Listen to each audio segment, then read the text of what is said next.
But there's a problem. And in these few minutes that I have left with you, I want to share with you this. This is a big problem. It's a big problem.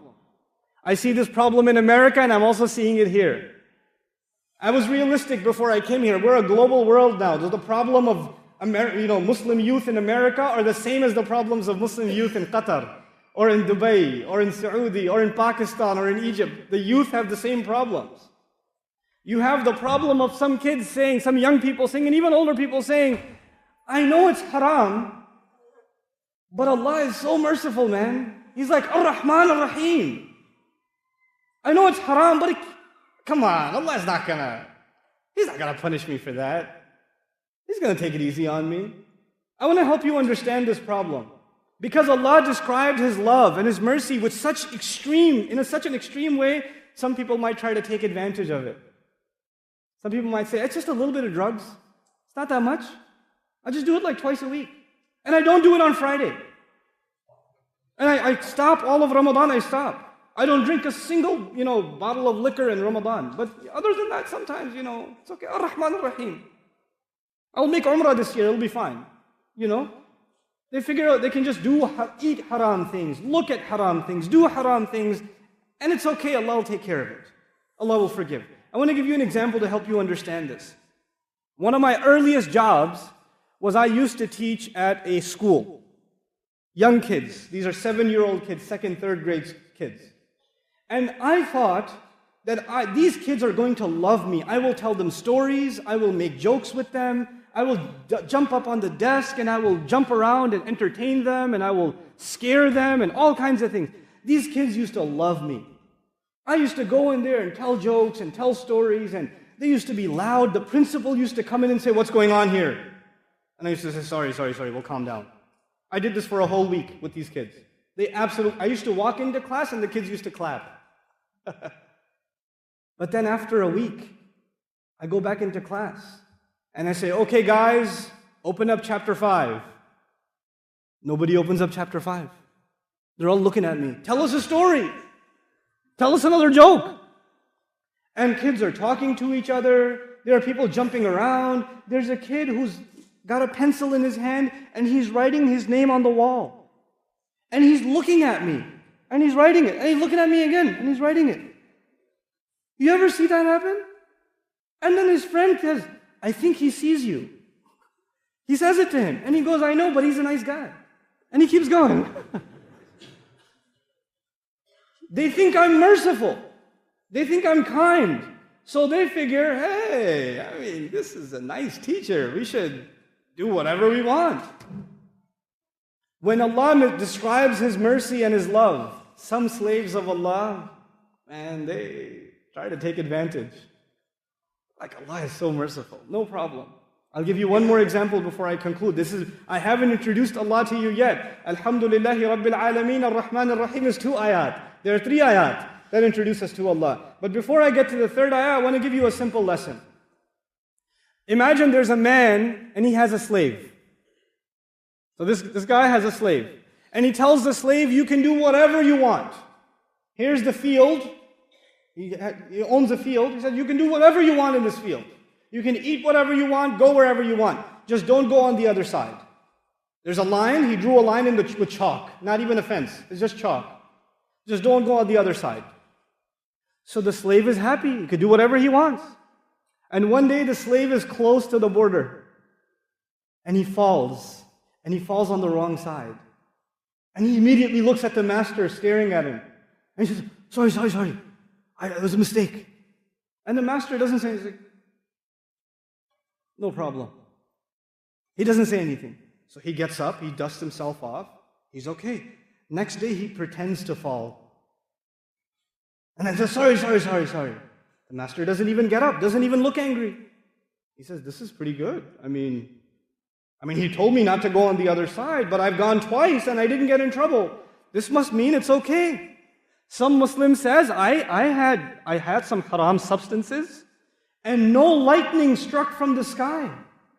Allah did not send like an axe wielding from the sky, chopping my tongue off when I lied. It should be okay. Allah is okay with it. You try to earn some money the wrong way, you look up at the sky, oh, nothing happened, I'm okay. I could do some more.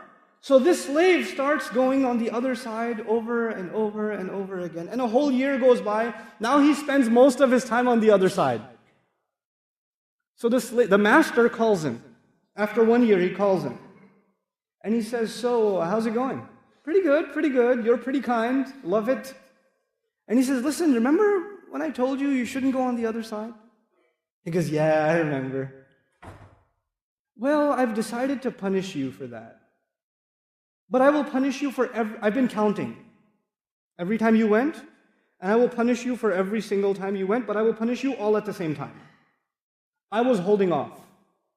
I didn't want to punish you right away. I wanted to punish you eventually. I mean, it was your choice.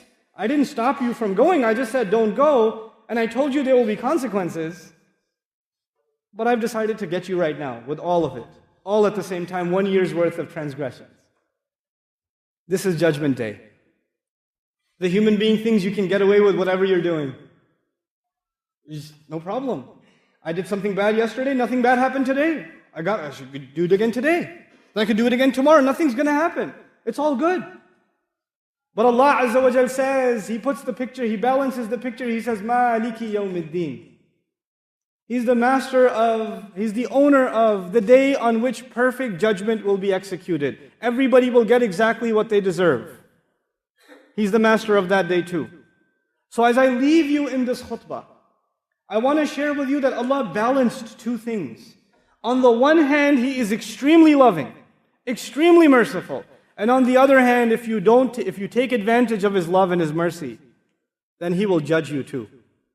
On Judgment Day, there are only two kinds of people. People who get judgment, who get accounted, who get audited, that their records are checked, and the people who Allah doesn't check their records, He just lets them go. I want another story before I let you go. Soon after 9/11 in America, there was a lot of security at the airports. And of course, they gave Muslims special treatment when they travel. Right? So we had to take your shoes off and go through extra security and pat downs and all of it. It's not like that anymore. The first couple of years were pretty bad. So one time I was traveling and nobody gave me extra security. I traveled like a regular person. I went through the metal detector and they did not say, sir, step on the side, let's give you an extra special treatment because you're a Muslim. Nothing. So I was surprised. I looked at the security guard and I said, I don't get it. But immediately the ayah came in my mind, hisaban yasira. Allah Azza wa Jal describes on Judgment Day, there will be people who will have their book in their right hand. فَسَوْفَ يُحَاسَبُ حِسَابًا يَسِيرًا فَأَمَّا مَنْ أُوتِيَ كِتَابَهُ بِيَمِينِهِ فَسَوْفَ يُحَاسَبُ حِسَابًا يَسِيرًا.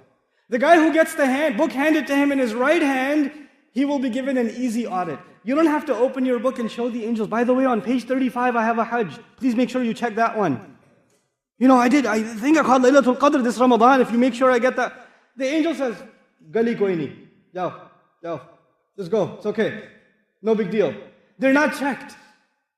But if you get stopped by security on Judgment Day, and they say, let's see your book, and they open the page, and you even get asked one question,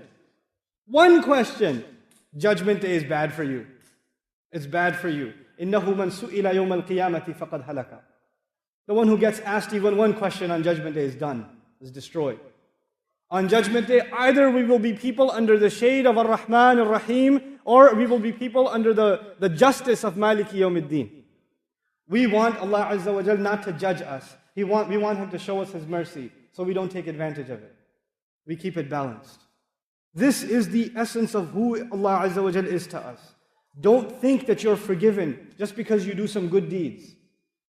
Don't think like that. And don't think Allah will not forgive you. If you've made mistakes all of your life, and you made mistakes even before you came to Salat today, if you did that, don't think that you're going to hell. You're not. You're not. Who says you're going to hell? You're still alive. The opportunity for tawbah is still there. Allah is still letting air into your lungs. He's still letting you breathe, which means He still wants you to come to Him. If He wanted you to be done, you wouldn't be alive right now. Everybody who's alive is because Allah wants them to make tawbah. That's a mercy of Allah to them. So you don't ever think it's too late for me, or I've done too many bad things. Allah will not forgive me. You're not bigger than the mercy of Allah. You're not bigger than the forgiveness of Allah. And at the same time, don't you ever think, and I should never think, that I will only do a few bad things, it's no big deal though. I read a lot of Quran, I'm okay. I make salat in the masjid, I'm okay. I have some bad habits, they're hard to let go of, but it's okay, Allah will forgive those. Nuh-uh. There are some people who only have one sin, and they keep doing it over and over again. It's one problem they have, and they don't let it go. Allah Azza wa Jal describes this in the Quran. بَلَا مَنْ كَسَبَ سَيِّئَةً وَأَحَاطَتْ بِهِ خَطِيئَتُهُ فَأُولَٰئِكَ أَصْحَابُ النَّارِ. The guy who earned one sin, he's obsessed with one problem. He's got one addiction. It could be alcohol, it could be drugs, it could be pornography. I don't know, it could be something for you. It could be your anger, it could be abusive language, it could be backbiting. I don't know what your problem is. We all have some problem. But you don't let go of it. You hold on to that sin and you say, it's just one problem. Everything else is good though. You accept it. Then Allah says you get wrapped up into that sin. And those are people of fire. Those are people of fire. They don't let go of their sin. May Allah Azza wa Jal help us accept the fact that we are slaves of His. And may Allah Azza wa Jal help us earn His mercy and His love in this dunya and in the akhirah.